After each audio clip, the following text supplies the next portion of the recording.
ప్రసాద్ గారు ఒక్క నిమిషం ప్రసాద్ గారికి వెళ్లే ముందు దాసో శ్రవణ్ గారు జాయిన్ అయ్యారు. శ్రవణ్ గారు నమస్తే భరతన్న, ఫైన్ ఫైన్. సో మీరు ఎట్లా ఉన్నారు? జగిత్యాల పంచాయతీ చూస్తున్నారు కదా, మా జీవనాన్న బాధ చూస్తే కళ్ళల్లో నీళ్లు వస్తా ఉన్నాయి. ఆయనను నరకం చూపిస్తున్నారు మొత్తానికి పెద్దలు. ఇప్పుడు బట్ కాంగ్రెస్ వాళ్ళు ఏమంటారంటే మేము 13 సార్లు టికెట్ ఇచ్చాం ఆయనకి, ఎమ్మెల్యే ఎంపీ ఎమ్మెల్సీ ఏం తక్కువ చేసామని వాళ్ళు అంటారు. ఇప్పుడు 13 సార్లు ఇవ్వనియండి, 23 సార్లు ఇవ్వనియండి, ఆయన పార్టీకి వెన్నుపూస లెక్క ఉన్నాడు, పార్టీకి కష్టకాలంలో పార్టీలో ఉన్నటువంటి వాడు. Why should he be punished like this? ఏమున్నది ఇవాళ వీళ్ళు చేస్తున్నటువంటి ఒక పార్టీ ఫిరాయింపుల వల్ల పార్టీకి బలమా, పార్టీకి బలహీనత? జీవన్ రెడ్డిని బలహీనపరచుకొని సంజయ్ గారికి బలం ఇస్తే ఏమొస్తుంది కాంగ్రెస్ పార్టీ? అంటే గతంలో బీఆర్ఎస్ కూడా ఇట్లా చేసింది. బీటీ బ్యాచ్, నేనేమంటున్నా ఇప్పుడు గుడ్డు అన్న గుర్తుపెట్టుకోండి, గుడ్డు ముందా కోడి ముందా అనే చర్చకు ఇంకా ఎండ్ లేదు, బిగినింగ్ లేదన్నా. కాకపోతే ఏంటంటే సూత్రీకరణ కొంత జరిగింది 2020 కోడే ముందు అంటారు ఇక్కడ రామ్మోహన్ రెడ్డి. ఎవరు మన రామానా? Good evening. హాయ్ రామ్, నేనేమంటున్నా, you are a brilliant lawyer and you have lot of future in the Congress party, in Telangana politics. నేనేమంటున్నా, గతంలో ఒకవేళ తప్పు జరిగితే ఆ తప్పే ఇవాళ కాంగ్రెస్ కు ఆదర్శమైనట్టయితే రాహుల్ గాంధీ గారి సిద్ధాంతాలకు మనము గండి కొట్టినట్టు అవుతాం.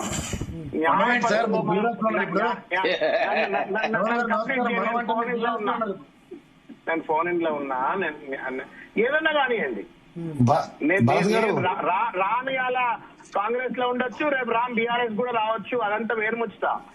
కొత్త పంచాయతీ పెట్టకు, నువ్వు మాట్లాడి నువ్వు వెళ్ళిపో.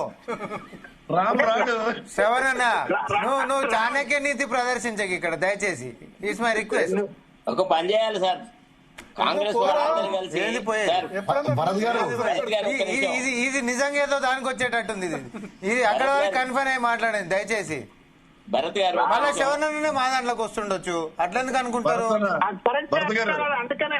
జీవన్ రెడ్డి పార్ట్ 2 అండి. రామ్ ఒక్క నిమిషం చెప్తాను ఎక్కడికో. రామ్ ఎందుకంత నీ జర్క్ రియాక్షన్? అది తొందర పడగట్లా, ఎందుకట్లా నీ జర్క్ రియాక్షన్? ఎందుకట్లా గుమ్మడికాయలు దొంగనగా భుజాలు తడుకున్నట్టు? నేను నిన్న నువ్వే వార్తవని నేను అంటలే.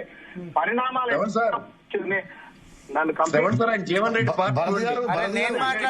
నేను మాట్లాడుతున్నా అనుకుంటుండ్రు శ్రవణన్న. ఒక్క నిమిషం ప్రసాద్ గారు, ఒక్క నిమిషం శ్రావణ్ గారు, ఒక్క సెకండ్. శ్రవణన్న నేను మాట్లాడుతున్నా అనుకుంటున్నాను, నేను కాదు, ప్రసాద్ గారు మాట్లాడుతుండ్రు. రామ్ నేను ఓకే రామ్, నేను బయట ఎక్కడ ఉన్నా రామ్.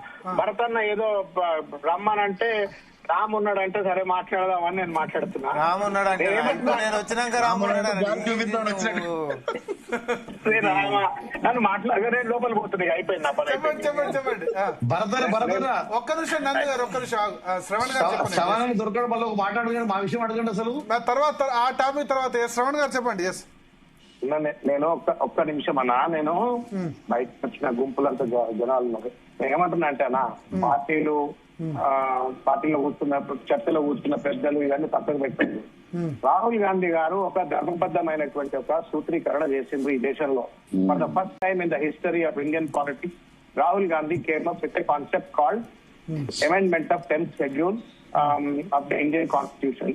ఆటోమేటిక్ గా డిస్క్వాలిఫికేషన్ అని చెప్పని ఆయన న్యాయపత్రం ప్రకటించిండ్రు.